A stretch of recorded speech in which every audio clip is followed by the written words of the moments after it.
Diet करतायत मग ही recipe तुमच्यासाठी अतिशय हेल्दी डाईटसाठी स्पेशल अशी ही रेसिपी आहे।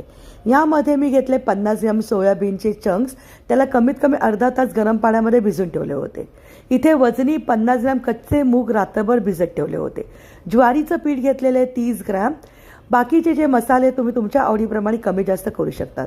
आता हे भिजलेले सोया चंक्स घेतले, त्याच्यामध्ये मूग घातलेत, धना जिरा पावडर, बडीशेप घातले, मीठ घातलेलं आहे, आलं लसूण हिरवी मिरची पेस्ट, हळद आणि लाल मिरची पावडर।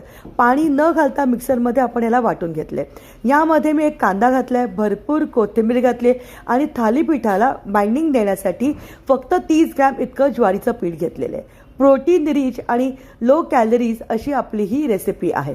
आता पाणी न घालता सगळं छानपैकी मिक्स करून घ्यायचं आहे। एक ओला नॅपकिन घेतला आहे, पाण्याचा हात घ्यायचा आहे, एक मध्यम आकाराचा गोळा घ्यायचा आहे आणि तो या ओल्या नॅपकिनवरती थापायचा आहे। ज्या पद्धतीने आपण धपाटे किंवा ज्या पद्धतीने थालीपीठ करतो तसंच करून घेतलं आहे। पांढरे तीळ घातलेले आहेत, मध्ये थोडेसे छेद दिलेले आहेत जेणेकरून आतपर्यंत खमंग आपलं थालीपीठ हे तयार होईल।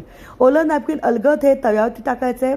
आता डाईट होतं म्हणून मी याच्यामध्ये फक्त 1 टीस्पून इतकं साजूक तूप घातलं होतं, पण जर तुम्ही मुलांच्या डब्यासाठी हे हेल्दी बनवणार असाल तर तूप भरपूर घाला।